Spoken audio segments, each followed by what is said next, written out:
this regular meeting of the Ledyard Town Council. Please join me with the Pledge of Allegiance.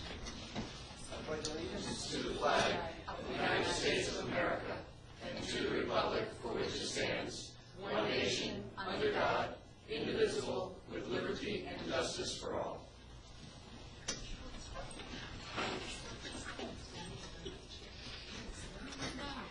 Roxanne, would you please call the roll? Mrs. Davis? Here. Mr. Dombrowski? Here. Mr. Eichelberg? Present. Mr. France? Here. Mr. Marshall? Here. Mrs. McGrattan? Here. Mr. Soms? Here. Mr. Sullivan? Here. Mrs. Wadecki? Here. 9 here, 0 absent. We have a quorum. Okay. Residents or property owners wishing to address the council? Seeing none. We have committee, commissions, and board reports. And first up, I ask Mr. Mark Bancroft, the mayor's assistant, who has some reports he wishes to make.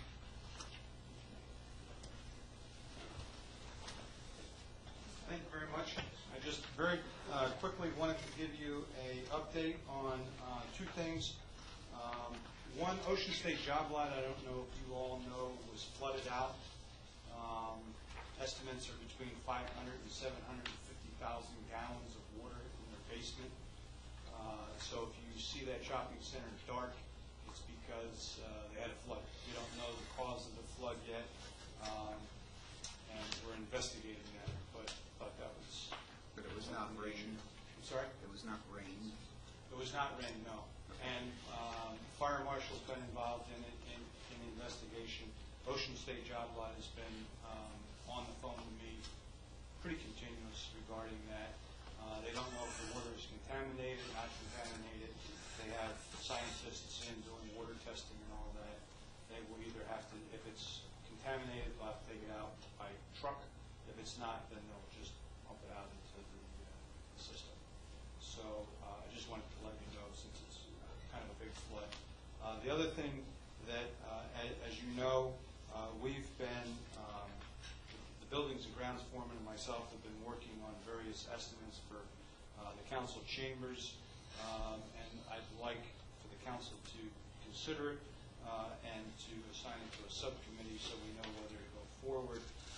62,000, 63,000, and 51,000 were the three estimates that we got. Briefly, that would remove all of the paneling, carpet the entire building, several little things, electrical plugs, new plugs for the new electronic equipment, would include renovation of both of the bathrooms, removing all of the air conditioners, carpeting throughout the entire building. The bathrooms alone, I know that was a subject that the chairman and I had, $17,000 to $18,000 to redo the two bathrooms. So if you could discuss amongst yourselves whether you want to proceed, then that would be, and then assign it to a committee. We're not going to proceed with any actions until we hear from the council.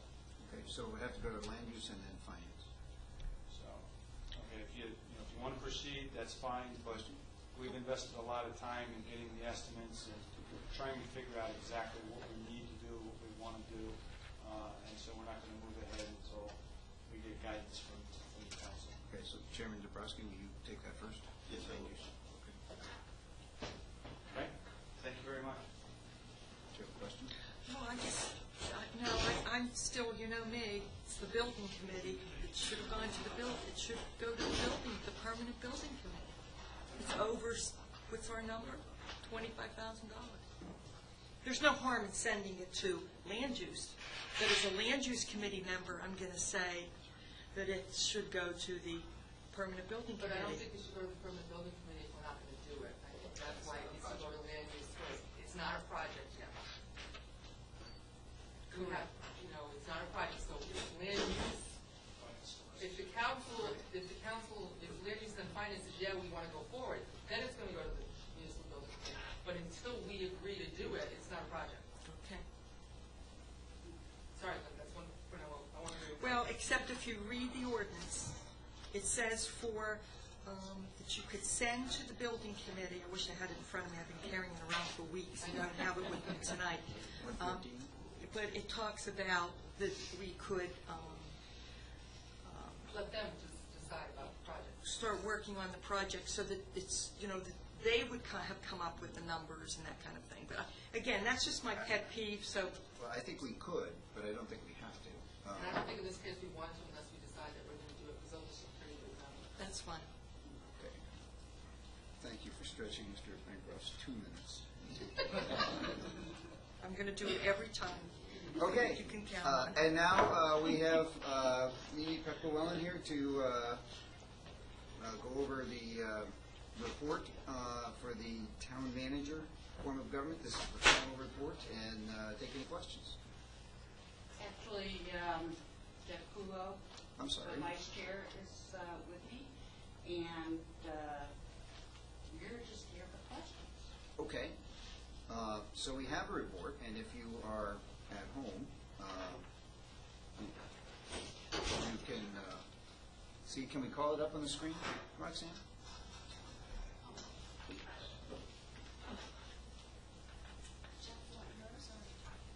Do you want? I have a short presentation. You want to give the presentation? I can do that. Why don't we do that? If you want to take 10 minutes to do that. Yes, please. Okay. So I'm Jeff Kulo, and I live at 39 Chriswood. And I served on this committee to evaluate the town manager form of government, along with Amy Beck-Llewellyn, Julian Lipinski, Mike Cherry, and Bill Haas. So just to recap for anybody who may not have been on the committee, on the council last year. The committee was formed up in October of 2010, and in October of 2011 made a recommendation to the council in a presentation that Mimi gave. And as you said, the final report's on the agenda tonight. So I have just a brief presentation of some of the main points that support our recommendation. And those points are on the board now. The first is demography and local government in Connecticut, how they relate. The second is the design of the town manager form of government compared to the design of the mayor form of government. An observation that both systems are actually used in Ledyard. The town government uses the mayor system, and the Board of Ed uses a system much like a manager system. So we can compare them. And finally, we have a look at the fiscal performance of the town government under the mayor-council system. So if you consider population density of towns in Connecticut and group them into the forms of government, the popular forms of government, you get the table that's on the next slide there. So there are 100 selectmen town meeting forms of government. And they have an average population of 8,387 and a population density of 333 people per square mile. And I call those the rural kinds of towns. The next group is council manager towns. There are 34 of them. They have an average population of 27,271 and population density of 1,152. I step up to the term suburban for those. And finally, we have the mayor-council towns, of which there are 28, with an average population of 51,582 and population density of 2,617. I call those urban. So if you look at Ledyard's numbers of 15,172, Ledyard fits about 40% of the way between rural and suburban and the population column. And it fits in at about 10% above rural on the population density column. But as you can see, it's not close to being an urban kind of a community, which is where the average of the mayor forms of government are.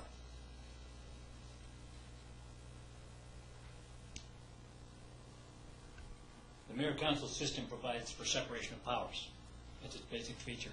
And that may be necessary for large cities and for the federal government, for instance, but it could be detrimental for small towns. It's possible. And in the mayor's system, the mayor and the council answer the voters independently, separately.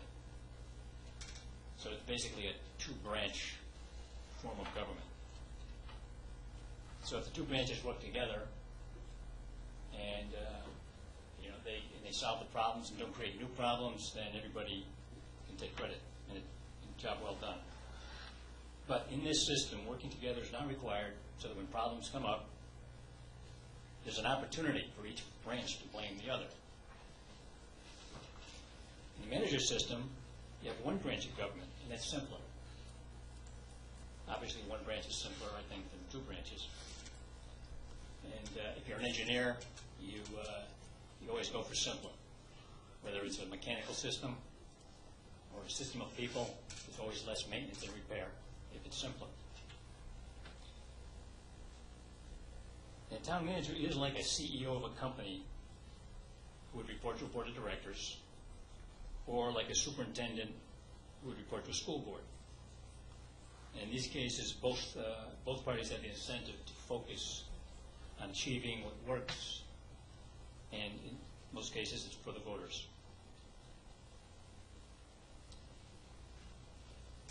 Oops. So both systems are used in Ledyard. The town government uses an elected chief executive, the mayor, while the Board of Ed uses a pre-qualified professional who is appointed, like a town manager would be. And here, pre-qualified means that the superintendent has to have academic requirements, has to have experience on his resume, and probably certifications. So you can ask the question, has one system performed better? And if one system is better, then it begs the question, why not use it for both? If you can really believe that one system is better. So a simple metric is financial. So performance of the BOE shows that in FY 2009, and this is data from the Connecticut Office of Policy Management, the expenditure per student in Ledyard was 5.2% less than the median for towns in the state. And I'll go out and I'll say that Ledyard Board of Ed has performed well. The students come out okay, they get educated, and they have a good time at school. They have sports, and they have music, and they have the things they need. Now, in the performance of the town, and again using the OPM data, in FY09, expenditure per capita was 10.7% more than the median for the 169 Connecticut towns. So based on that metric, the Board of Ed is doing better than the town government. Now, there's a couple of ways to evaluate and to judge performance of the town government, not just by comparison necessarily with, say, the Board of Ed and how they've done. The things that drive what a town spends money on are the wealth of the town. The richer the town spends more. And I think that makes sense. The numbers bear it out. The other thing is population density. The more urban towns spend more per capita than the rural towns do. And that's because they have to. Everybody needs services in an urban setting.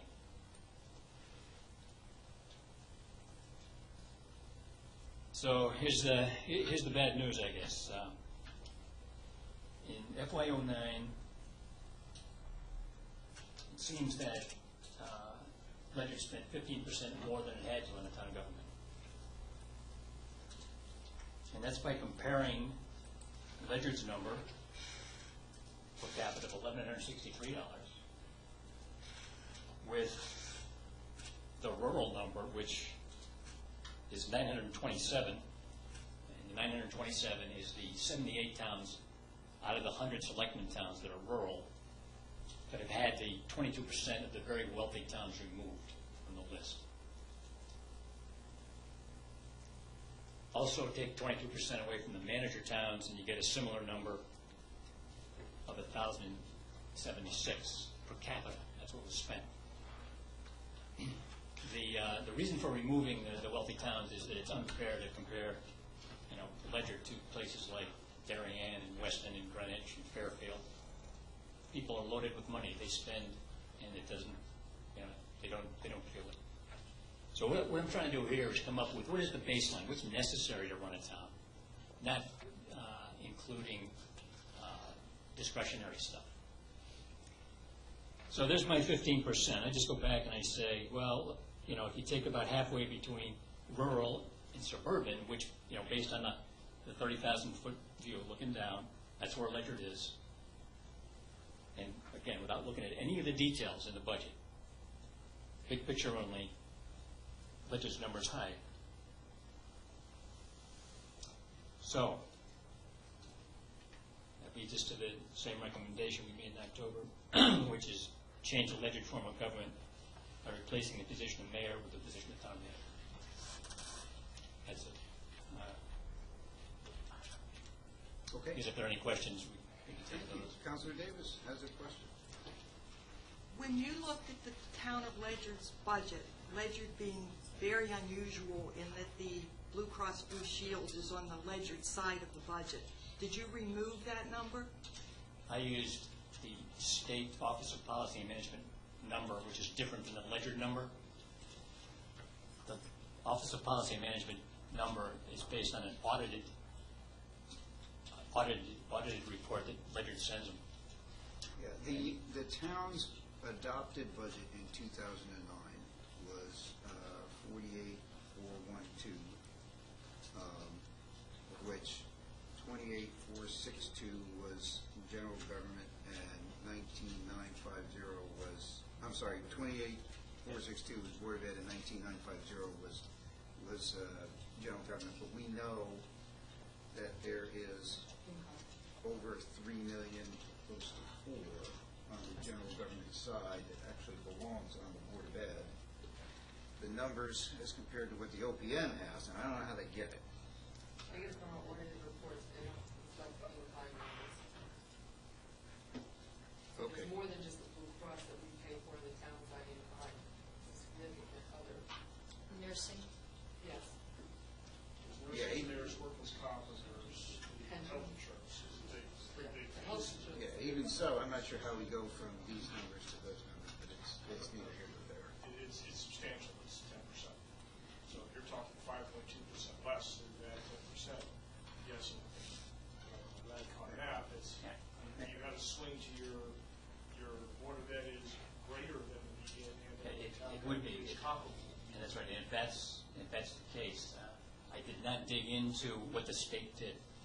I saw that they were audited, and I said I can compare the state's numbers town by town. And I had the comment before. Mayor Rodolico made the comment. We looked at other towns, and yes, we understand that it's funny, it's unusual to have those insurance costs, $3.5 million on the town side. When the state gets the report, they do something to it, and they boil it down, and I have to be honest, I don't know how they do it, but they obviously take out some stuff, maybe put some stuff back in, because 17,648, 17,648 is about 2.4 million less than the Ledyard's number of 19, which includes all that insurance premium. You're right. Now, if we, and like I say, we've had that kind of. Yeah, and we don't know what they're doing with other towns' budgets either. We did Exactly determine right. that other towns had in-kind, not necessarily the insurance, the Blue Cross, but they also had in-kind services. Well, and I'm sure they do, but I mean, it just calls into question whether or not these numbers can be used Well, for yes. the purpose for which you Yes, do it. and I understand. Right, and I've expected this kind of comment, and I've had it before, and John made the comment. But my option would be to question what the state did, and I didn't have enough time to go through all that stuff. No, I mean, it's a very At face thorough value. report. I'm not suggesting that you should have. I'm just, you know, I mean, because I can just read the report, and it says basically, gosh, you know, back in 2009, we should have been able to squeeze about $1.5 million out of the general government budget, and gosh, Sharon Wadecki, why didn't you do that? I mean, you know. I had to squeeze $1.5 million out of the budget given to the council, never mind $1.5 million. Because we pay the mayor $1 million. But you know, but you realize He's you're not talking, even in this, he's not even in this. you're talking to a group of people that spends months squeezing every drop. I understand. I understand. The thought that we could get $1.5 million Yes, sir. by hiring somebody else to do it, sounds good, but I guess we would just summarize by saying we're skeptical that we would actually. You have to take give that. this, you have to give this some credence, and then you might say, yeah, if we could really save this, let's try it, let's ask, let's get a consultant, let's take a step. If there's any believability to this at all.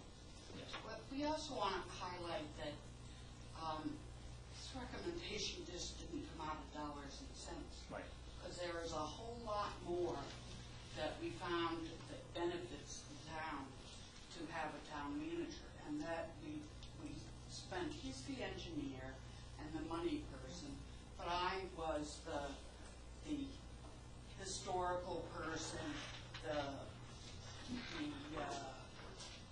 history and the other aspects.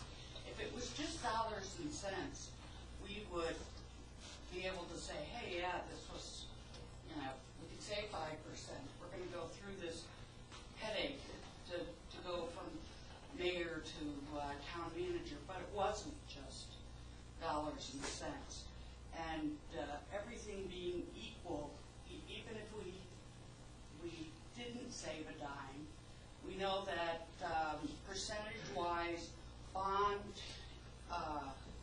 the credit is higher with town manager reports, and that's not, we can't measure that necessarily, from an AAA or an AAA.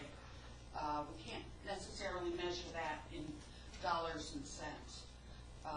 We can measure things in ease of operation of the town. Currently, the council does a lot of work and has one staff member to be able to draw. She's on. wonderful.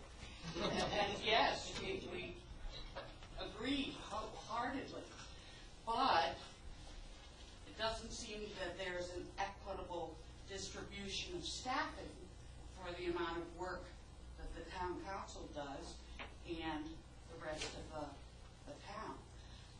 We were very meticulous not to do a knee-jerk reaction, which we were cautioned against doing at a time when there was conflict in the administration. As we look at New London right now, that is not something to base a change in the form of government, because there are ebbs and tides relative to the relationship a council has with the mayor. We did look at other aspects about economic development, about the different ways the government operates, and discussing with a number of consultants. We were really fortunate. You got a lot for your money out of this study. $0 in, and probably $100,000 out, because the consultants didn't charge us, this attorney didn't charge you, the volunteers didn't charge you, but the amount of research and historically looking down into the future with the complexity of town government, we found that Mayor Rodolico happens to be a great manager, but that's not how we had to base our recommendation. It's working now, but will it work later? Our discussions with prior mayors showed us that. It's a matter of, are we in fact just lucky that it happened to work this time? Are we always going to have qualified folks run for office? Are they always going to be able to get an administrative assistant qualified like Mark Bancroft? Are we going to see that the complexities, we were fortunate to be able to share a human resources director to help with the labor issues. But that won't necessarily solve the problems that we're going to face in the future, and particularly with economic development in a time when development is such a major issue here. Okay. And that's probably why we, weighing and balancing the different aspects. Folks with prominent right brains and folks with prominent left brains combined. Okay, are there other questions? Yes. Just comments. It's always seemed attractive to me, since I've been involved with town government in Ledyard, that if we had a person who delivered more consistency in the way that we govern, that would be attractive. And I didn't fully understand the distinction between a strong mayor and a weak mayor, and I just thought you could have a strong mayor with a town manager and a town council. The only thing changes is you get a town manager. And the reason I thought that was attractive was because of the knowledge that survives changes in mayors. The knowledge that we have in some of our present town managers is extremely valuable to the town. And a year or two ago, we just hired another, and we've seen that again, where we bring in a professional, that person brings knowledge, they become familiar with the town's practices and the employees, and the town gets more effective, more efficient government as a result. That's very attractive to me. The other thing that's always struck me, and I realize it in seeing this report, I've always thought it odd that Ledyard has a mayor. Other towns don't. This is a small 15,000 person town. We have a mayor. And frankly, I love having a mayor. Mayor aside, the person aside, I like the fact that we get to vote for a mayor. So when you have a good person in the position, whether it's the Board of Ed or the mayor, a good person in the position leaves you with the sense of, well, this is working great, let's not change anything. And if you have a person who's not performing in the position, then you start running around and say, let's look at the organization, maybe we need to change the way we're structured.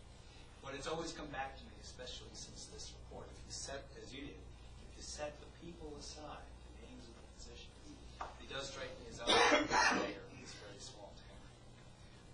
Personally, I'd still like to see us find a way to have more consistency through whatever you call the position, town manager or more professional people who head up departments or oversee other departments to provide services. I think taxpayers get a lot of value return in efficiency by having professionals in those positions, whatever we call them. Well, that's exactly the point, Bill, where you have a big government like the federal government where the bureaucracy is there, goes on, and you have periodically elect new political leaders. And you can afford it there because it's big. Right. And the point is that Ledyard might be too small to be able to have that. So if this mayor were to suddenly move to Vermont, which I know is never going to happen, This mayor? this one, we might be looking at this again. We say, oh, what are we going to do? What are we going to do? That's which, yeah. So And it doesn't happen that fast. You can't No. just say, oh, let's bring back you can't change your mind because it's going to next be a year. 4-year Right. process That's right. to That's right. decide one way or the other. So if something should happen where, the council and the mayor lock heads, there is no way to remove the mayor. There is no... There's always a way. Not a legal way. There is no way to remove the mayor. It's a 4-year position. There is no way to switch forms of government unless in that short of a period of time, and you wouldn't want to, because you don't want to base it on personality. What you do want to base it on is, for our town, for the demographics, what form of government makes the most sense. We talked about weak mayor versus strong mayor. In a council where you have a chairman, that's what a weak mayor is. but it serves all the feel-good purposes of, I want to walk into somebody's office, which you can do to a town manager as well. I want somebody to be there for the important ceremonies of our town. I want somebody to listen to my problems. Instead of one person, you have 9 people. However, Scary. the worst part is, with the amount of work and the amount of complexity of governing that is coming up now, one person can't do it. It requires professional people, and it requires everybody shouldering some of the aspects. And if you all, who have one person on your staff, are doing all these different aspects of government, that's a problem. That's a problem. Yes. Councilman Grant. Sorry. Back in 72, 73, when Ledyard went from a selectman town meeting form of government to the mayor council form of government, there was a man by the name of Howard Flora. I don't know whether he was the chairman of the committee or a member of the committee. He was the chair. Okay, but he was asked, why didn't you think of a town manager?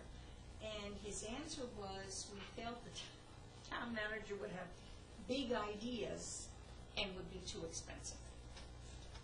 And we've determined that, in fact, and if you review the comments of the folks in Montville who were running for office, that still was their perception, because they weren't educated to know that the expense of a town manager is made up in the money brought in.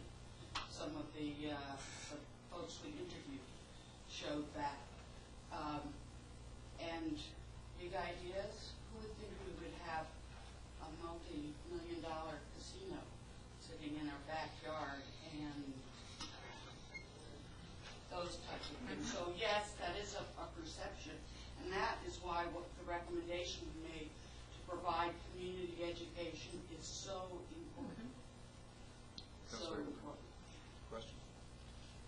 Just a comment. I agree that we are very fortunate to have John in the office for the next 12 years. Twisted here, that. Just kidding. We are very fortunate to have both John and Roxanne in the positions they're in. They're doing a tremendous job. But that's a good point about the 12 years. Go ahead. But looking at the town manager versus the mayor, I still have to believe it's always going to come down to the person, because even with the town manager, yes, he answers directly to the council here, but if unless you have a very cohesive council, which we are very fortunate to have, then you may still end up with a problem with the town manager playing one group against another. And if you get rid of the town manager, you have to find another town manager, you have to interview for that town manager. You have a whole host of other problems that come with the town manager that you don't get with the mayor necessarily. And so I still believe that it comes down to the individual who's there. And if you get a bad town manager, you could end up in a really bad position pretty quickly. You can relieve a bad town manager. Yeah. Because you give him a contract and there's I understand that. Yeah, but then you're in the well. position of looking for another town manager, trying to find, and that can take months. So you still have a threshold of pain you can always have a problem. No matter that what. is based on the individual. But you yourselves would be the ones who determine what the priorities are in hiring a town manager. Exactly. And if there's a In town this manager, town that says the most important thing the town manager can do is bring economic development here, then those are the types of candidates you're going to seek. It is very rare for you to hire somebody and in the next month decide they're crap. oh, I agree. Yeah, I mean, that's just, Personalities. well, yes, and that's with anybody that you hire for any position, Yeah, but it's not a. Just that's my comment. Well, yeah. What I think we should do tonight, or right now, as a council, is talk about the way forward, which really is a question of we have a very thorough report with some very specific recommendations, and we need to decide whether or not to accept those recommendations, and then what plan of action to put in place. And it would seem to me like we probably should start with admin and have them take a look at the recommendations and then bring this back to the full council with having admin specifically addressing each recommendation and for whether or not the council should accept them or not. One way or the other, we need, these people have put in an awful lot of work. Absolutely. What we can't do is just ignore this. I mean, we certainly don't want to do that. We need to look at each and everything and then come up with an answer. Yes, Councilor Craig. In reviewing the report, I find it interesting that while you almost dismiss the savings, the differences in the budget, the numbers there, you talk about the things like increased bond rate, bring money in, but nowhere is there any data within the report documenting that's in fact true. I read through, and most of those statements are opinions of the consultants. There's no basis in fact supporting them. I noticed that you went through the opinions of the people from Wattville, the opinions from people in the town of Ledyard, and took the time to say whether it was an opinion based on research or not supported by the research. But the report seems to focus almost exclusively on the financial side of things, and that at best is inconclusive based on the numbers in our town. And I find it I was going to say that if you actually reviewed all the research citations, the material was included there.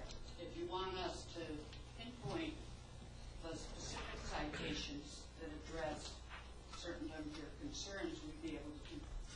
I guess you're raising them as significant reasons why a town manager is better. And I guess I would expect at least a summary of these 10 towns, or the top 50% of towns, had a bond rating increase because they had a town manager as compared to. Because you're using those as basis for the council to take action, yet now you're telling me I have to go to links and I have to go to research, and there's no summary of the significant points that you're making that are likely valid.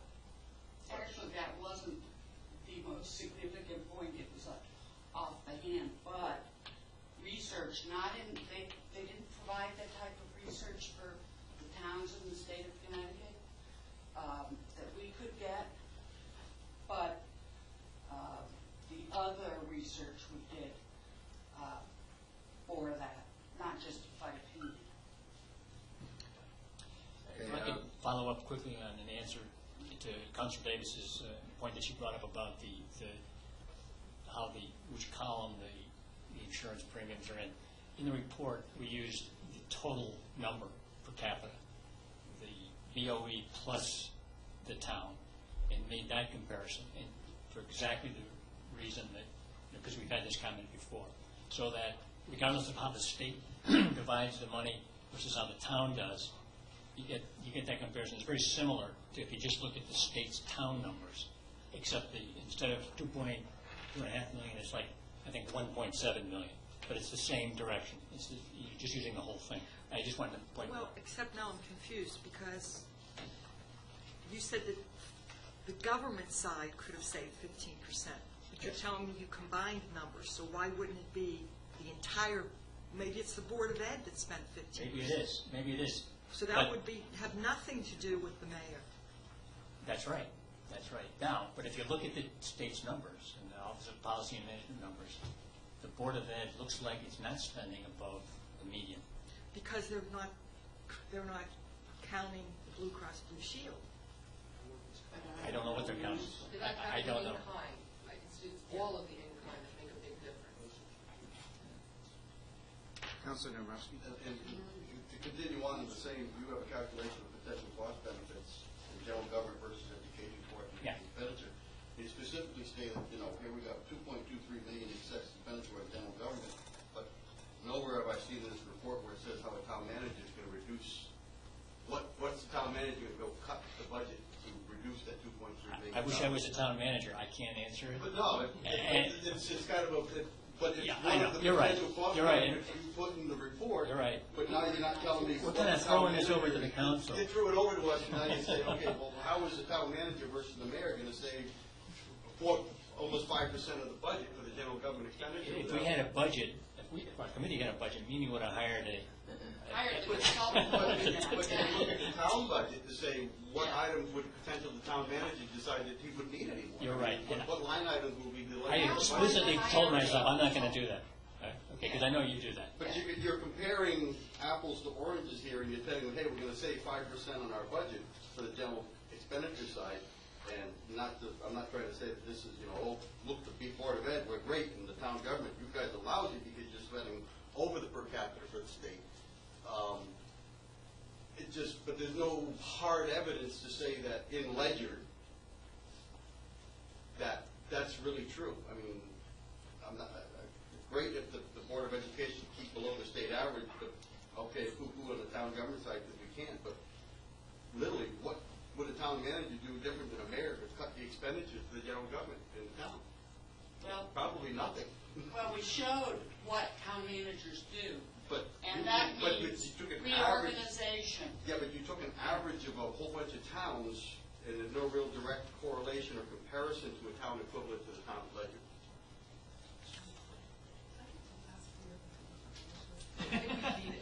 I just want to say that I'm sure a town manager would close the library. I just want to end this You'll be partisan. nicely. Thank you for the work you did on this, whether or not we agree with the recommendation or not, because I have to tell you, I can go both ways depending on the day. So, I see the benefits to both sides. But thank you for the work you did. It's a comprehensive report, even if not quite everything is in there that they would like. But we need to thank them for all their hard work, because they're volunteers like us, and they put a lot of time in. You're welcome. So I would like to ask admin to take a look at this, and then I would like to have it back on the council agenda by one of our meetings in September. Because I want to thoroughly vet this and make sure that we address each recommendation. It's worth it. It's worth the effort. Okay. Thank you. All right, next item on the agenda is comments of town councilors. Yes, Councilman Marshall. Oh, yeah, I got a couple of things to comment on tonight. The first one is our puppy problem in town. People aren't working that much these days, and money's kind of tight, and one of the things that are taking a hit is people's pets. One of the things people aren't doing for their pets are getting them spayed and neutered. But there is financial aid available for these owners through state and local agencies to get your animals spayed and neutered. Because if you don't, then they produce unwanted litters. Till recently, we had up to 30 animals in our kennel from unwanted litters, and it was not necessary. And one of these litters, the dog was dropped off in the middle of the night with no medical history, which poses a big problem. Folks, don't drop your dogs off. You wouldn't like it if someone did that to you. This is a member of your family. It's not nice. There's help out there. Call the local ACO, contact the local kennel. There is help available. If you have a bully breed, there's help available. There's rescue groups out there that will help you financially take care of your dogs and cats. The second item is our greatest natural resource, our kids. When our kids do good, we praise them. If they do good in sports, they get good grades. Hey, great job, son. You guys are doing great. But have you ever thought about giving them praise when they don't do something? If you have an underage child that's not drinking, not doing drugs, not collapsing into peer pressure, let them know you're proud of them. Let them know that you made a good decision, you're doing the right thing. It's important. It means a lot to them. That's all. Okay. Other comments of town councilors? I'm sorry, Mary. Councilor McGrath. The Ledyard Rotary Club inaugurated a Citizen of the Year award this year, And the recipient is Sharon Hightower, who's the chairman of our Board of Education. At our last council meeting, I mentioned that 4,000 visitors had come to the senior center, and the question you asked was that 4,000 people, 4,000 different, but it's not. Same people back and forth, but that's the amount of traffic that they have coming in and out. I'm also with some other people in town looking at a program, and we're calling it Know Your Town. And it's based on something New London is doing, which is called their Neighborhood Academy. And it's an educational initiative which provides insight into the city's history and governmental process. In other words, they have this program, it's a 13-week program in New London, where each week they sort of investigate a different, it's informational more than investigative. They look at a particular part of the government. One week they may do the land use commissions, police department, the libraries, and it's for new people and also people who have, lived in town a while, who are interested, in looking at the town and how it works. And also it's another way of getting people to perhaps volunteer for the different commissions. So it's Mike Cherry, Stephanie Calhoun, Gail Bradbury, and myself are looking at this. And we hope to tweak it some more and then present it. The mayor has been involved because we would need some employees to present some of these programs. Okay, great, thank you. Councilor Davis. I have two things. This week we had the first opportunity to take advantage of the Everbridge system. And those of us that opted into the program got a call at 6:30. Well, it may have only gone to Gales Ferry. Okay. Because it was a Route 12, it was the corner of Route 12 and Long Cove in that area. Everybody seemed very pleased. There was some concern about, and I admit, when I went to get the phone at 6:30 and saw it was from the Ledyard Police, that I freaked out. But in the future, I'll know that if I see that, that's what it is. And I think that'll be the way for everybody else. And what I did is I went in and changed my preferences to a text rather than a phone call. So I invite everybody to go to the town website, find the link, sign up for Everbridge. It's a really good thing, a really good thing. And it was, a lot of people said it was good to know because they were heading to the base or, for work, and that whole stretch was closed down for the whole day, actually. The second item I have is that about 4 years ago, the Land Use Committee promoted and endorsed the idea of rewriting our zoning regulations. And I remember coming to the town council, and I remember saying that our regulations are now like this, and they really should be like this. And so with that, the town council approved a certain amount of money in the budget for the LaBerge group to help us rewrite our zoning regulations. And the first meeting was November 13th, 2008. 2008, that's almost 4 years ago. And here we sit. We still don't have a new set of zoning regulations. And I was on that committee. Instead of going from this to this, we went from this to this. And I'm really unhappy, and I know there's other counselors really unhappy. I don't know what we do about it, but I think perhaps the Land Use Committee needs to have, of course, we are most of the committee. We are the committee. I mean, we were several of us on this rewrite committee. But we need to get this thing moving one way or the other because we need to fix our zoning regulations, but not the way they've been fixed, in my opinion. But we spent a lot of money, and it's been 4 years. Have they finished it? Councilor Eichelberg. Did you want to follow up on that, Kevin? Like Councilor Dombrowski? You want to cede your time? Okay. Councilor Dombrowski.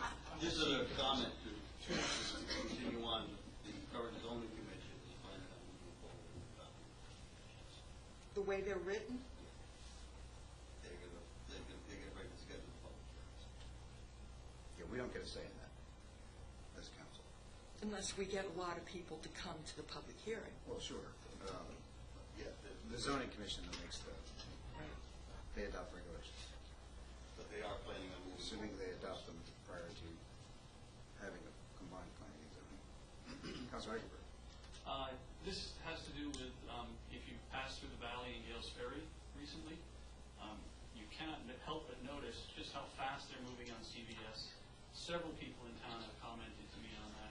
And I passed through there today, and I just wanted to remark, hey, what an incredible improvement that is already, even under construction. It's such an improvement down there.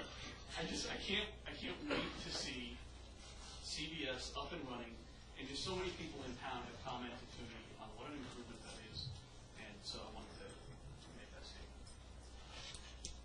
Okay. Councilor Sons. 10 seconds. We've had a solicitor in town selling educational materials. I just want to thank the mayor and Mr. Bancroft and the Ledyard Police Department for handling it as judiciously as they did. If anyone has a person come to their home and wants to sell them educational materials, you need to call the police because the person has had their permit revoked. They were way too aggressive. They were given plenty of chances to do it right. They didn't. So if you have people knocking on your door trying to sell you things, ask to see their permit. If they don't have one, call the police. Thank you. Other comments? Okay. We have a communications list, minutes approval. We have before us the minutes of June 27th. That was a public hearing, 6:45, and then the minutes of the regular meeting, and then the minutes of July 11th. I'll move them all. Special meeting. Okay, they've all been moved and seconded. Roxanne, please call the roll. Mrs. McGrattan? Yes. Mr. Soms? Yes. Mr. Sullivan? Yes. Mrs. Wadecki? Yes. Mrs. Davis? Yes. Mr. Dombrowski? Yes. Mr. Eichelberg? Yes. Mr. Cantz? Yes. Mr. Marshall? Yes. 9 in favor, 0 opposed. Okay, the minutes are approved. We have a communications list. There was one item that came in today that was not on your list. That was a email from the current zoning chairman, Eric Treaster, identifying the decisions of the last two members. Does anybody want to see the actual email? Not have a chance to We see actually it? got this email. Okay. All right.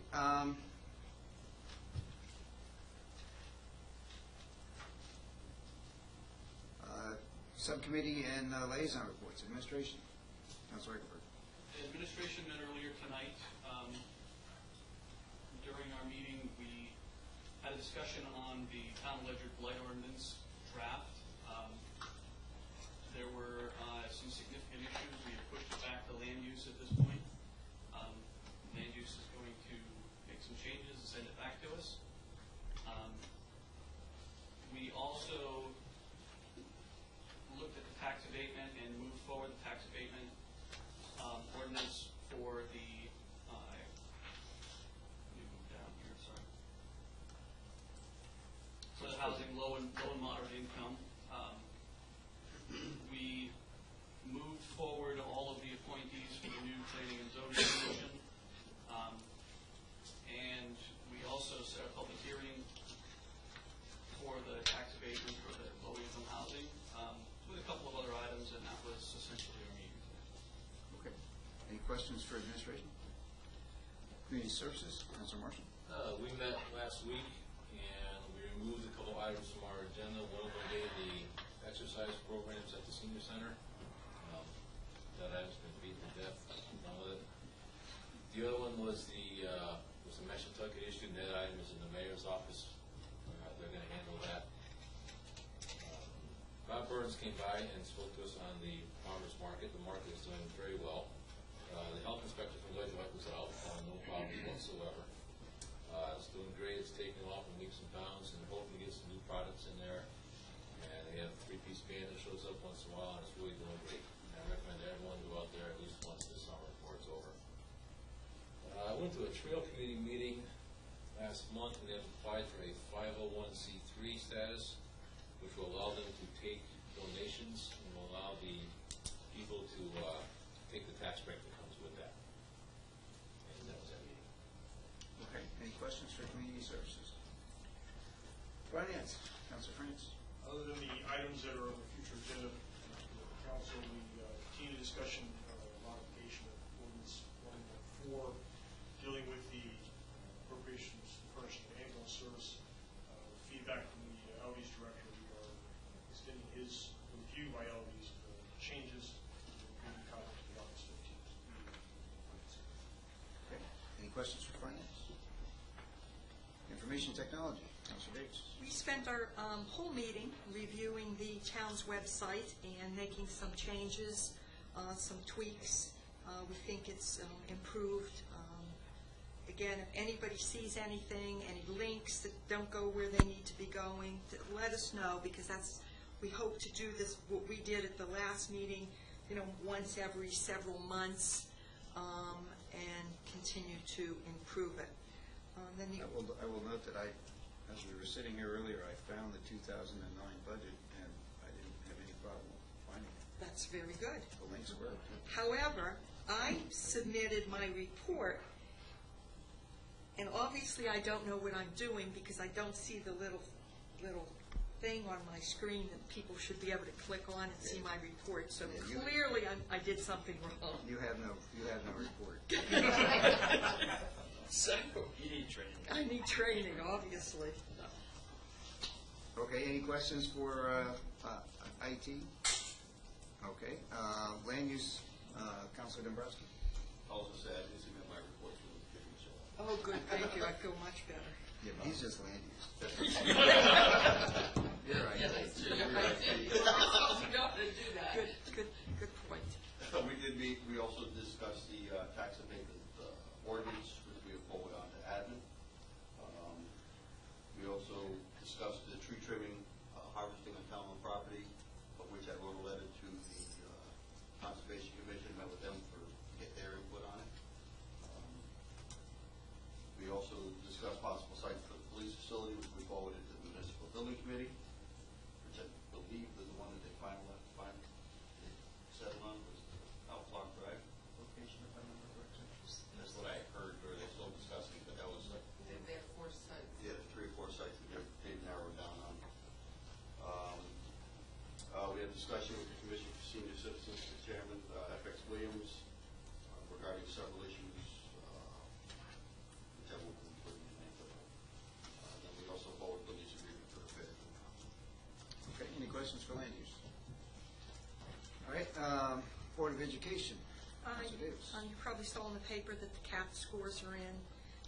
Typically what happens next is the superintendent and staff analyze those results, and then after their analysis, they usually come and make a presentation to us if we care to have the presentation.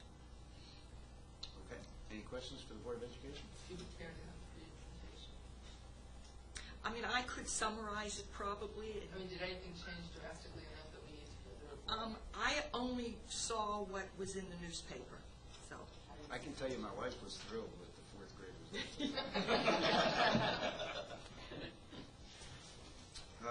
Okay, no other questions for Board of Ed? WPCA? In the interest of time, I'm going to submit my report, which you can all read. Which is written. And I won't read it to you. And it's here. I'll just tell you that we met last night. We do have an issue.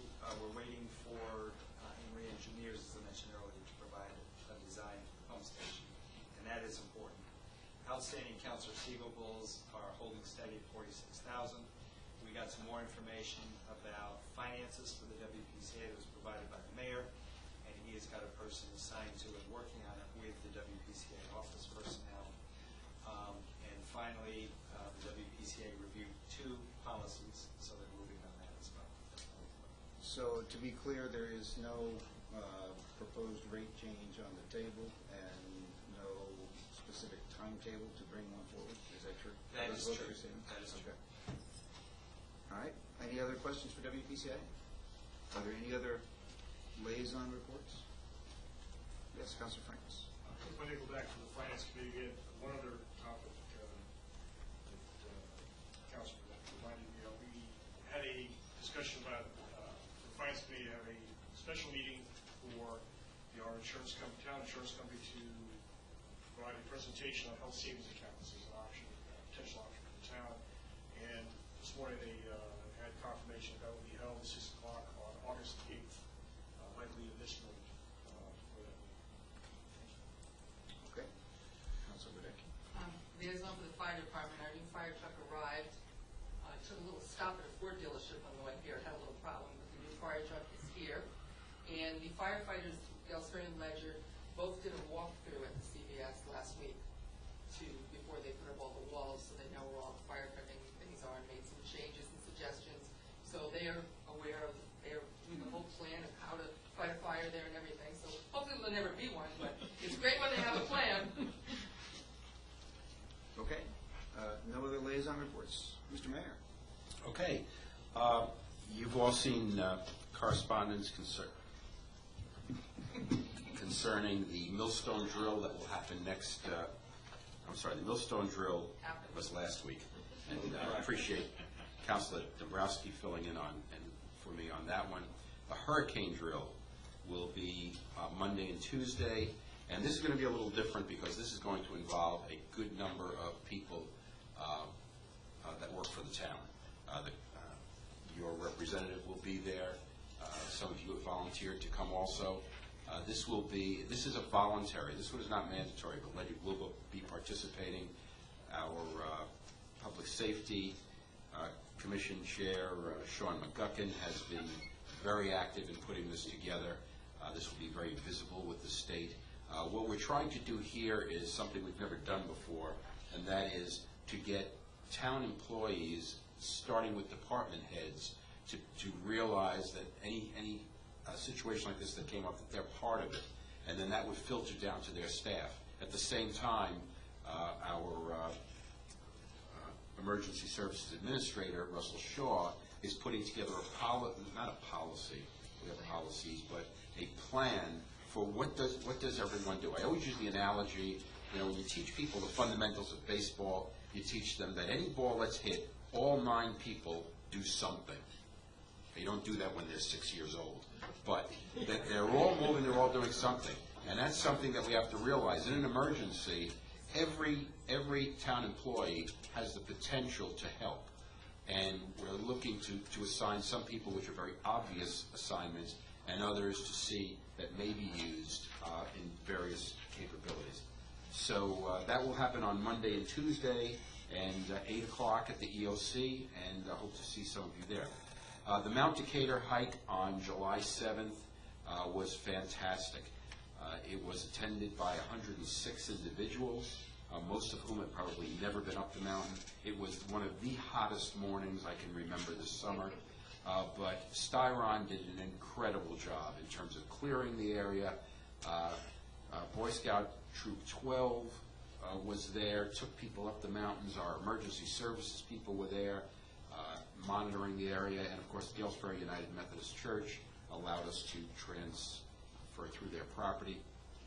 So again, it was a good day. And again, this is just the lead-in for next year, when we'll have at least twice that many when we celebrate the actual 200th anniversary of the events on the Thames River. The police building, as you know, the building committee chose Jakunski and Humes.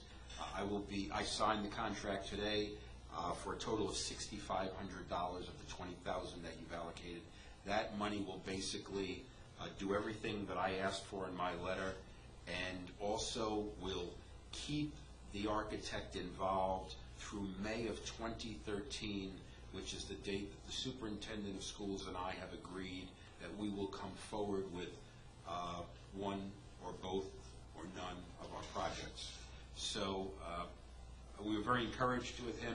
It's very interesting because we did, the committee did choose 3 sites, potential for a 4th site, and he really downplayed that, saying, hey, sites are not the issue. It's the requirements for the building. He's going to be meeting with the police to put together a study. He has studies he had done for other towns, what the needs are. He says once you have the needs, the building just happens. So that's very encouraging. His time frame is we're anticipating by the end of September, beginning of October, we will actually have something in the way of a design. We mentioned fire trucks. Fire apparatus, you may have noticed that I've asked our emergency services administrator, Russell Shaw, to work with the fire chiefs to review the vehicle expenditure chart. And I'm very encouraged, and I've spoken with at least one of our fire chiefs, that they are working very cooperatively with that. For this simple reason, depending on how you look at the financing of the emergency vehicles we're going to need for the next 20 years, you could run anywhere up to $1 million deficit in providing those vehicles, depending on what vehicles we buy, when we buy them, how many vehicles we have. So, I did not feel comfortable authorizing our next expenditure until we had a good handle on that. And so I gave it to them, and they're off working, and they'll be coming back to me. I hear they already have something. Looking at general vehicle management, thank you, Councilor Wadecki, for telling me about that truck that was on its way, that's here now. It's amazing how quickly we accumulate vehicles. We went to one of those, not auctions, but one of those sales, picked up 2 excellent, just general purpose cars. So we get them very inexpensively, like the mayor's use and other staff people. The police are getting a car from last year. They have a car they're going to buy this year. We have the fire truck. We're buying a pickup truck. So we're buying 5 or 6 cars within a few months. And my direction to my staff is we are not increasing the size of our pool. So they're getting together, what vehicles needs come off the road. Jumping ahead, we just got a grant for $40,000 for a new senior van, which we were very pleased and surprised to get, because our senior vans are not that old. So, we've got some value there, but we're not going to look a gift horse in the mouth there. But there's another vehicle that we could potentially have by the end of the year. And again, we're not going to increase our fleet, which is very, very easy to do, because we have all of these specialized vehicles. And everybody's got this little vehicle that does this, that, and the other thing. So again, the staff is stepping up to take care of that. We signed a contract with Bay State Consultants, who is an agent for Trans-Canada Power. This was done through CCM, and CCM coordinated all of this, and it was one of these things where you had to call them at a certain time. They gave you the price of the energy. Bottom line is, we're estimating savings between 2013 and 2017 of approximately $2,000 per month in power. One of the problems we have is all of our power isn't in one account. We've got like 10 different accounts on power. If we could wrap all of those together, we might see even more savings. Tax collection, the Webster Bank lockbox has already collected $2.4 million, which is $600,000 ahead of last year. I'm going to take credit and say that we did it with Facebook and with the town website and things like that, just telling people, hey, here's how to pay your taxes. I'll have better figures for you at the end of the month. We're seeing similar gains in other areas with other means. There are still people who come in to pay their taxes. We love to see them. Everbridge, we have 334 signed up. I'm sure we have more than that. It's encouraging. At first I was discouraged because I was in a group today and asked how many people got the call, and only half the people raised their hands. Thank you very much. Now I realize we probably only notified half the town, and that's great. That shows that works, and we can do that. And we have to work out some of the bugs. I was a little taken back. I was on my way to the accident scene early in the morning, and my phone rang, and it was them, and I immediately got a text. Unfortunately, my landline was broken at home, so I don't know if I got the call there too. But I shuddered when I thought that we had called people in Ledyard at 6:30 in the morning. But no one seemed to have a problem with that, which was absolutely amazing. 4 sale signs will be posted shortly at the former Gales Ferry School property and at the Ledyard Fire Department buildings. I'm working with EDC to determine the appropriate price for those buildings.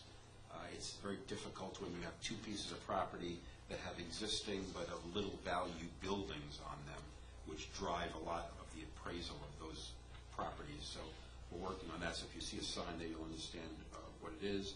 We received a check today for over $33,000 from KERMA, which is the members' equity distribution. In a sense, it's like a mutual company. Last year, remember, we received about $31,000, so it's really a percentage of your dividends. CVS, I have to tell you, I appreciate the progress they're making. It looks great, and I agree. It's an exciting thing happening there. There is a potential issue coming up with traffic. I received a call from the State Department of Transportation. They're reviewing the final approval of the traffic light, and I reminded them that they had held us up for 4 months already with that traffic light. The concern is that they are going to create a turn lane southbound, which is going to be nose-to-nose with the northbound turn lane. That means there's only going to be one lane heading north, and just north of that intersection is Dunkin' Donuts, and traffic backs up onto Route 12.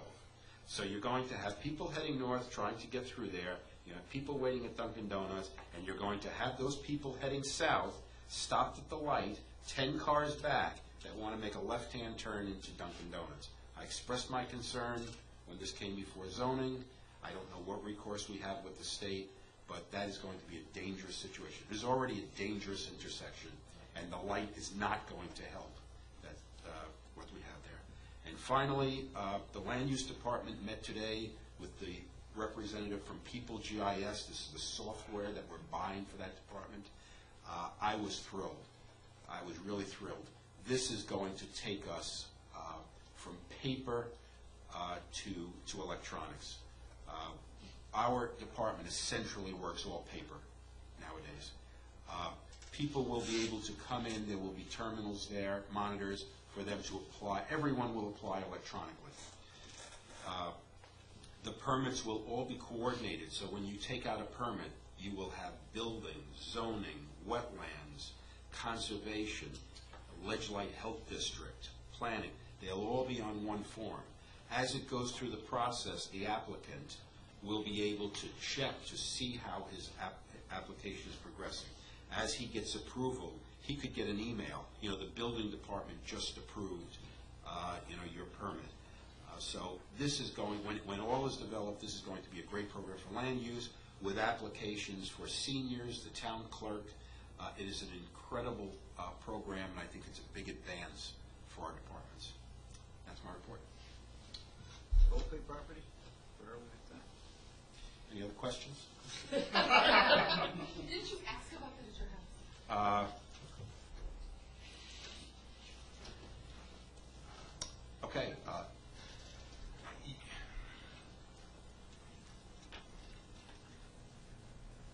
Now you have everybody's attention.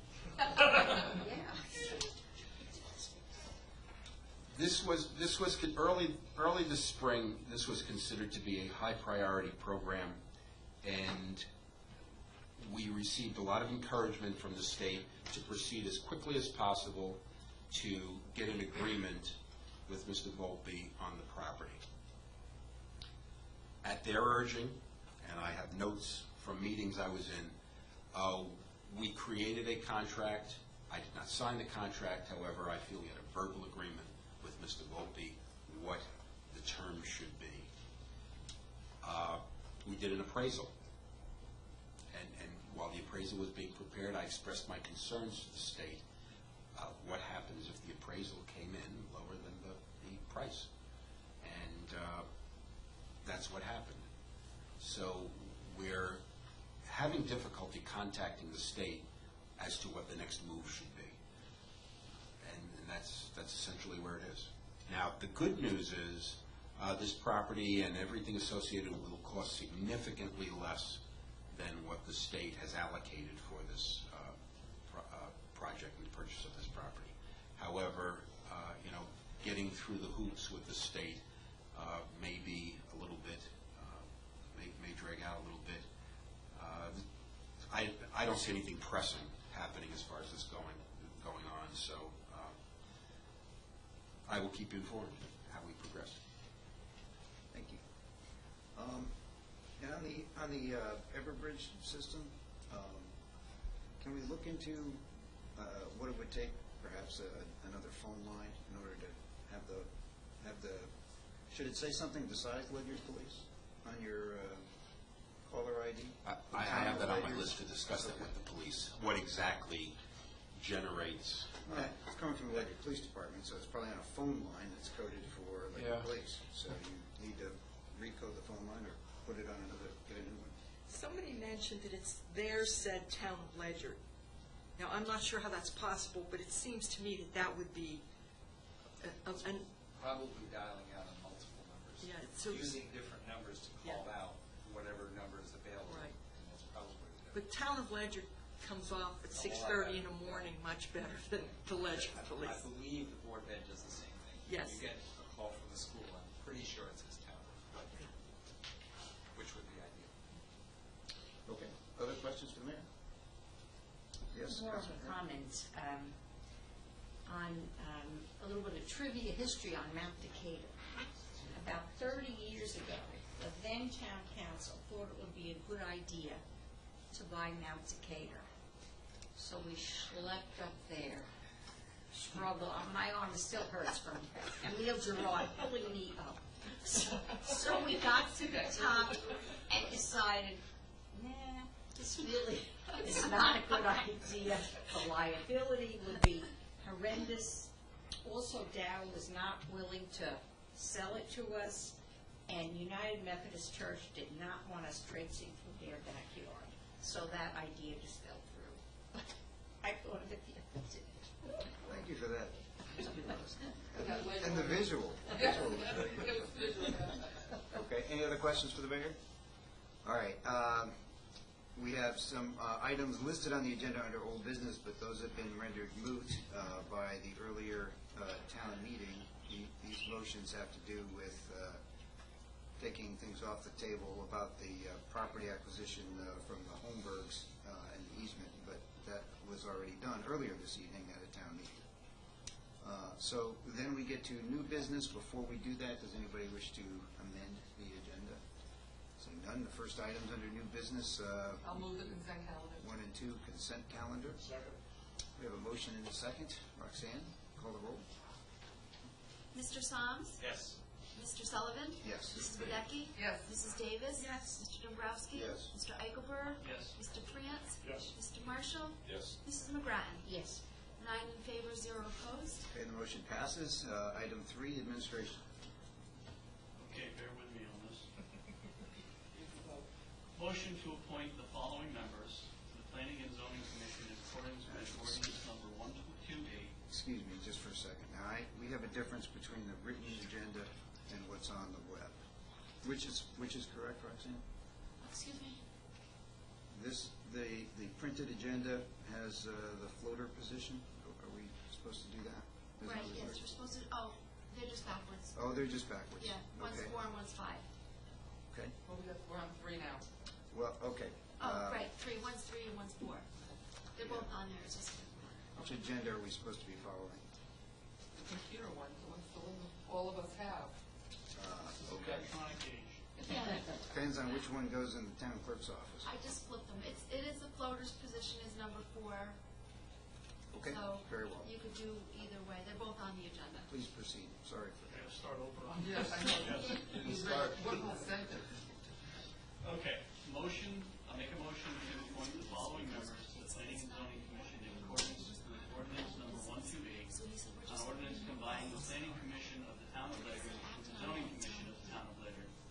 Mr. Michael Cherry, Republican of 5 Whippoorwill Drive, Gales Ferry, for a term ending October 31st, 2015 as a regular member.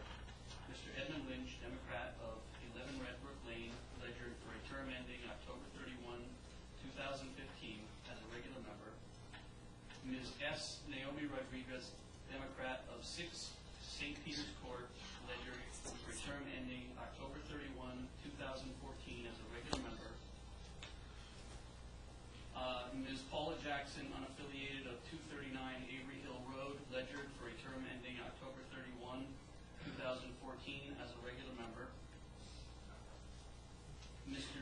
B. Kenneth Coe, Democrat of 41 Woodridge Circle, Gales Ferry, for a term ending October 31, 2013 as a regular member. Mr. Vincent Whittle, unaffiliated of 16 Fawn Drive, Gales Ferry, for a term ending October 31, 2014 as an alternate member. Mr. Jeffrey Kulo, Democrat of 39 Crestwood Crace, Ledyard, for a term ending October 31, 2013 as an alternate member. Mr. Thomas Boudreau, Republican of 135 Whalehead Road, Gales Ferry, for a term ending October 31, 2014 as an alternate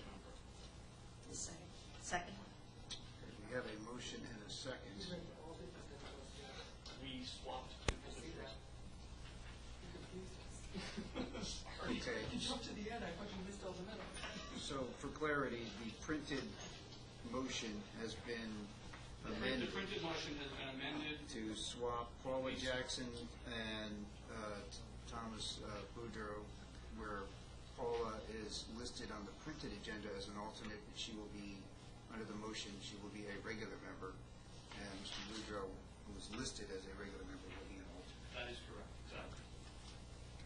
Thank you. Comments, questions, discussion?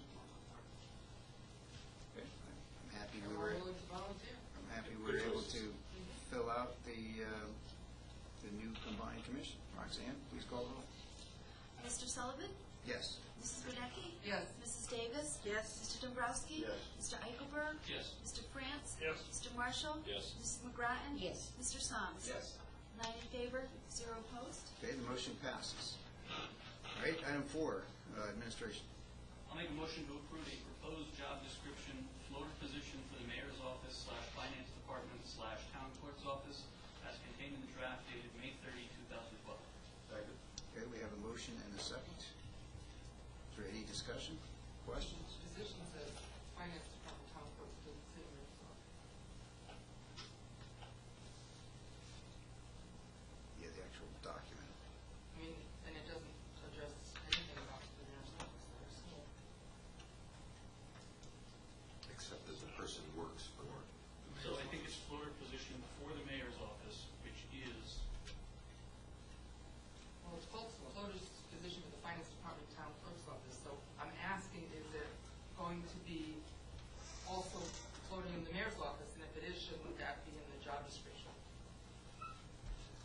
Job description says floater position, mayor's office, finance department, town clerk's office. No, I just don't know. The motion does, but the document does not. Right here, here's my, I'm looking right at it.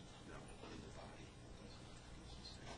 Oh, in the body of it. The floater position. There are no responsibilities delineated there. Right, so They will be. I thought it was supposed to be for the mayor's office, so we should delineate those things. Yeah, there were no specific responsibilities mentioned, except for the fact that, we do have a statement in there in every job description that they can do other Yeah. tasks. Right. So But is again, that- they do report to the mayor's office. That's, Well, that's actually not even in the. yes, it is. No, it isn't. Yes. Supervised by the. Supervised by my assistant.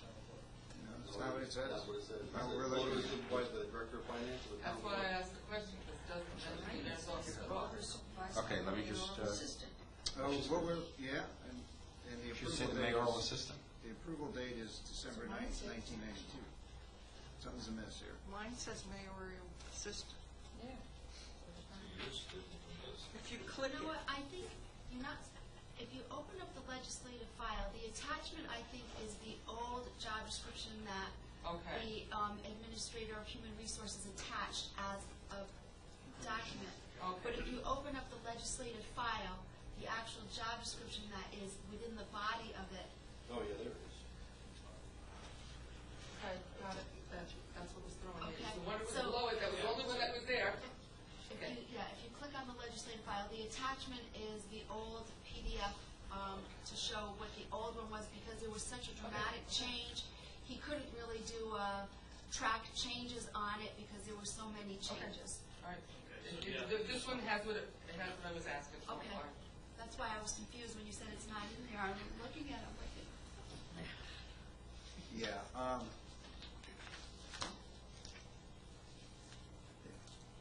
okay, we can talk later about trying to alleviate that confusion on the website here. Okay, any other questions, comments? All right, we have a motion and a second. Roxanne, please call the roll. Mrs. Wadecki? Yes. Mrs. Davis? Yes. Mr. Dombrowski? Yes. Mr. Eichelberg? Yes. Mr. France? Yes. Mr. Marshall? Yes. Mrs. McGrattan? Yes. Mr. Soms? Yes. Mr. Sullivan? Yes. 9 in favor, 0 opposed. Okay, the motion passes. Item 5, finance. Motion to appropriate $1,042.80 in FEMA reimbursement funds to account 001-0425-04-0180 Gales Ferry Fire Center. Second. Motion and a second. Any discussion, comment? Other FEMA reimbursements, incentive fund. We believe this is the last one. We thought the last one was the last one. I have a motion and a second. Roxanne, call the roll. Mrs. Davis? Yes. Mr. Dombrowski? Yes. Mr. Eichelberg? Yes. Mr. France? Yes. Mr. Marshall? Yes. Mrs. McGrattan? Yes. Mr. Soms? Yes. Mr. Sullivan? Yes. Mrs. Wadecki? Yes. 9 in favor, 0 opposed. Okay, the motion passes. Item 6, finance. Motion to approve bid waiver to Ledyard Auto in the amount of $5,700 for refurbishment of 8-LD 5-ton dump truck. Second. Motion and a second. Any questions, comments? The truck went there for repair. The repair was going to be less than $5,000. When they got the truck apart, they discovered it needed an additional repair. So that's why it went over the $5,000. That's why they requested the repair. Who's dump truck? It's the Public Works. Any other questions? Roxanne, please call the roll. Mr. Dombrowski? Yes. Mr. Eichelberg? Yes. Mr. France? Yes. Mr. Marshall? Yes. Mrs. McGrattan? Yes. Mr. Soms? Yes. Mr. Sullivan? Yes. Mrs. Wadecki? Yes. Mrs. Davis? Yes. 9 in favor, 0 opposed. Motion passes. Item 7, finance. Make a motion that resolve, Mayor John Rodolico, Mayor of Ledyard, is empowered to execute and deliver in the name and on behalf of this municipality contract with the Connecticut State Library for an historic documents preservation grant. Second. Okay, we have a motion and a second. Necessary requirement to receive the grant funds. Grant amount of $4,000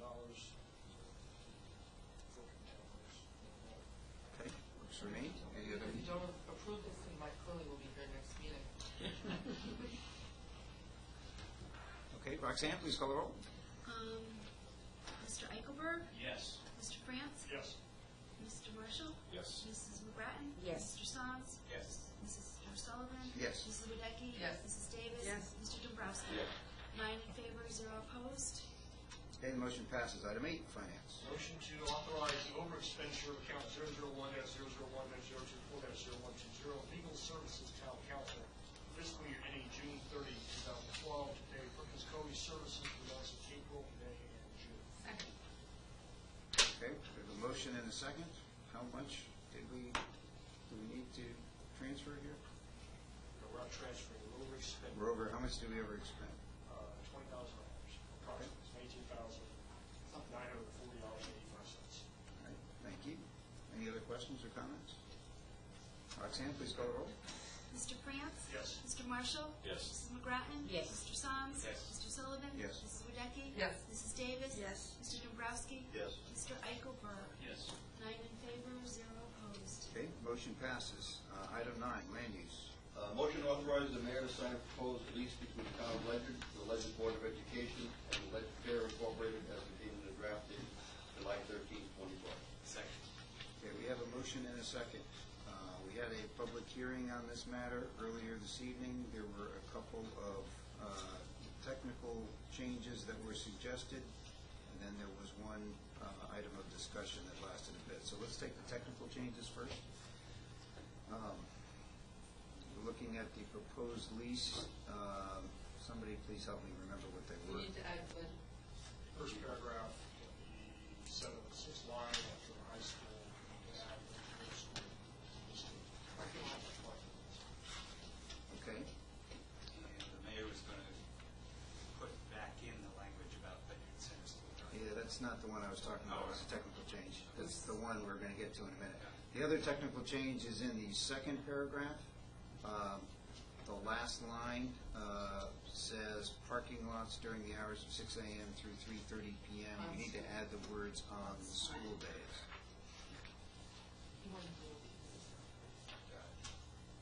Okay, so with those two changes, then we had some discussion that went on for a while about the last sentence of the first paragraph, which was meant to specify where the boundaries of administrative control are by the fair committee during the fair, and to distinguish the leases for use of the property, several properties, including all the other schools.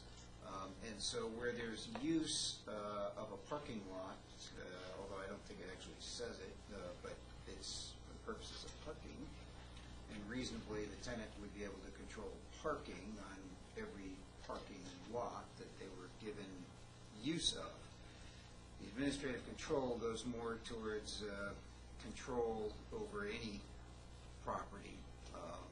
So there's a difference between you have a lease, so you can go park a car there, and you have a lease, and you can actually control it and decide who comes in and who goes out, and et cetera. And it really has to do with whether or not anywhere outside of the actual fairgrounds where people are paying admission, does the fair committee have anything to say or do out there about what goes on out there? If somebody wants to stand up and preach their religion on a soapbox, does the fair committee have, on the parking lot outside Ledyard Center School, does the fair committee have a right to chase them away? That's really the question here. So, Mr. Mayor? Yes. What language do you want in here?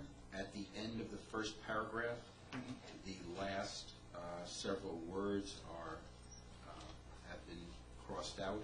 I would propose that you leave those in there, so the final sentence would read, administrative control of the premises by the tenant shall be limited to the boundaries of the leased area inside the fenced area, with the exception of the driveway leading to Ledyard Center School. I would point out that that is the language that was in the original lease, that last part. Okay, by fenced area, what does that mean? That is the area inside the premises of the fair, what is considered to be the fair property. Okay, I mean, you know, it's not otherwise defined as a term in the lease, so, because there's a fence that runs outside Ledyard Center School along the sidewalk. Yeah, So- I had the discussion with Mr. Rose. The easiest thing to do would be to take a map of it and just draw a line around this property here, which would define, and then we could put in parentheses there, as defined on Exhibit B. With your permission, I could do that.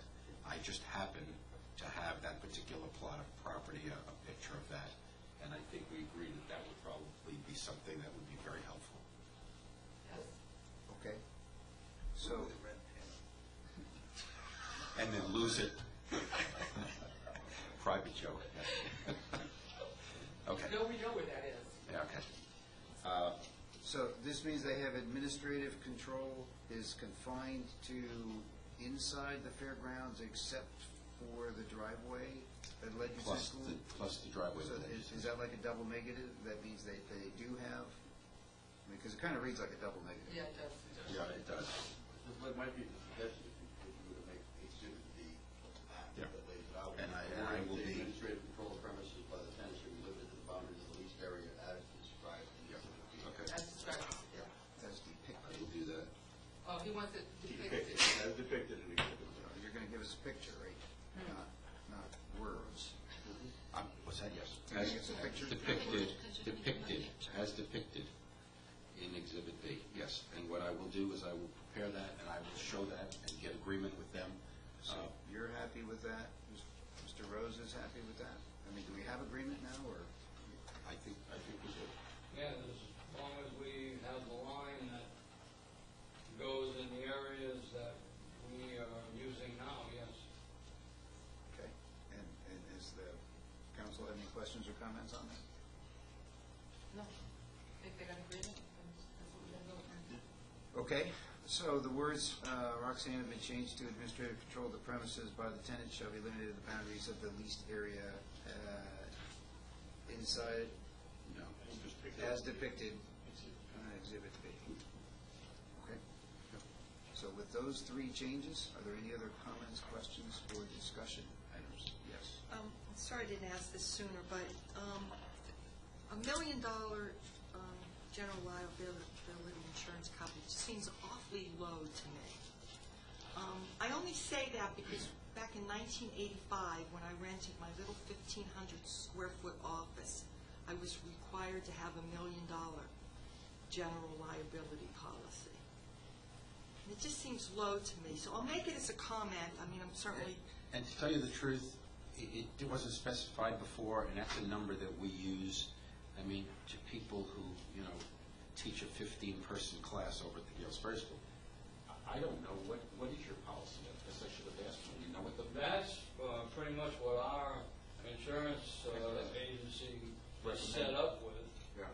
I mean, that's pretty much minimum Probably. on the liability as it stands right now. But that's what you've been carrying. That's what we've been working with, and they haven't given us any direction to change that at this point. I mean, our policy keeps going up, but I mean, it seems though if there was a major problem there, but I don't think in all these years that there's been there, you've ever been sued about it. no, I think that has a little bit to do with it too, is that our background so far has been very good. So with it, that usually has something to do with that changing too. It would be a ride, you know. I was just going to it's say, a I'm big assuming the ride people have insurance. Everybody like that comes in with us with a contract also presents us with an insurance policy. They sue the town if somebody fell off the Ferris wheel. They probably would try to. They would sue the town, the fair association, everybody. The operator, everybody. Generally. Lawyers sue everybody. Yeah, we've established that. Generally for event insurance, it is $1 million policy. Yeah. It's just. That's just what it is. I mean, I agree that it seems a little low, but Well, again, I won't beat a dead horse, and I'm prepared to vote yes, but even the Republican Town Committee does a pancake breakfast, gets $1 million policy. Somehow a big fair seems so much, but Have you ever had one of those pancakes? I cooked some of them. But anyway, just something maybe that could be checked on. I'm good. Great, I'm it is short. It is minimum. $1 million is the minimum. It is. It is, but You have 15 of I know, but Well, whatever it is. I mean, if you had a lot of people get hurt on a ride or something, yeah, everybody gets sued, and then the question would be whether or not the town had any liability in the first place for the event. And if it does, you know, it could be $5 million, it could be $10 million. You know, if you hurt 20 people, you'll get over that anyway. So, pick a number and live with it. The higher we make it, the more money the fair committee has to pay for insurance, which hopefully we never need. So, with all of that, are we ready to vote? Okay. No, we're not ready to vote. I It's the second time tonight. I have to disclose that I'm a member of the Ledyard Fair Association. And if anyone has a problem with that, I'm happy to recuse. do you get free hot dogs? Never. There you go. Then you can vote. Come to Buy one of the those shirts. come to the Republican Town Committee breakfast. I'll get you a free pancake.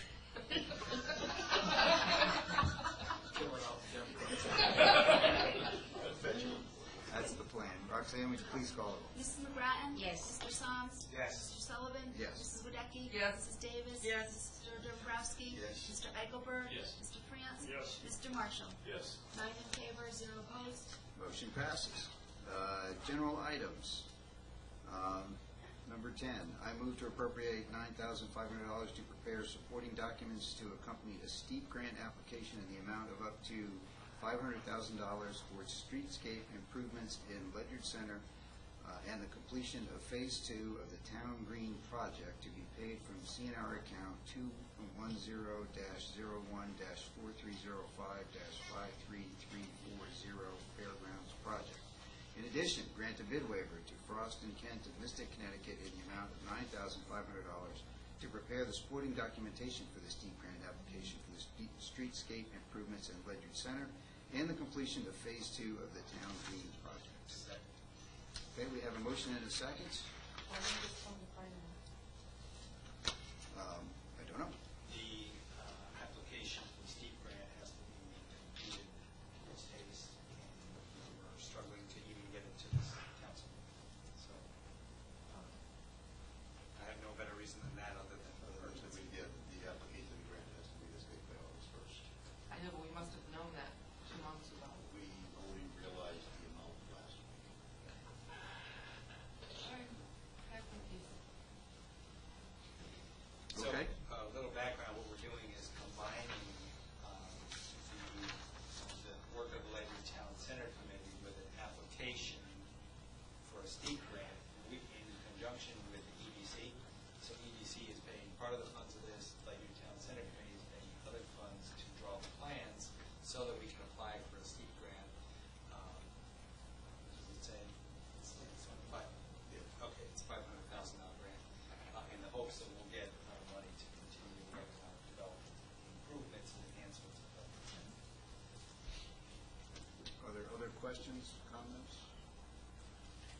Roxanne, please call the roll. Mr. Soms? Yes. Mr. Sullivan? Yes. Mrs. Wadecki? Yes. Mrs. Davis? Yes. Mr. Dombrowski? Yes. Mr. Eichelberg? Yes. Mr. France? Mr. Marshall? Yes. Mrs. McGrattan? Yes. 9 in favor, 0 opposed.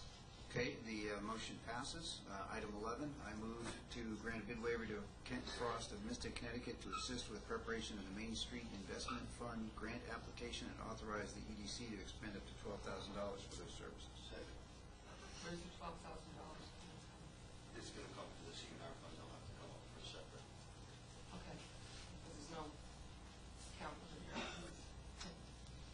That's something that's still being developed. They're working on the plans. The intention for us to do the original plan, so we want to use the count. Yes.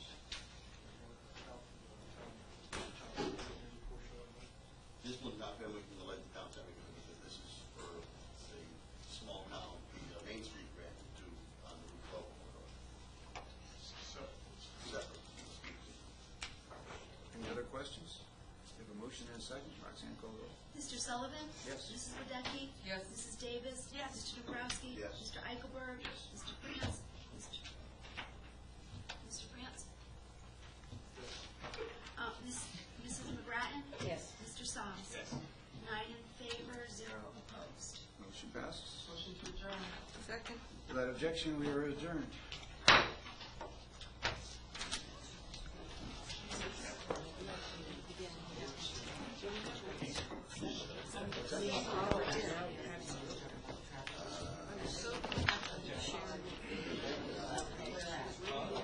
Adopted on grounds of additional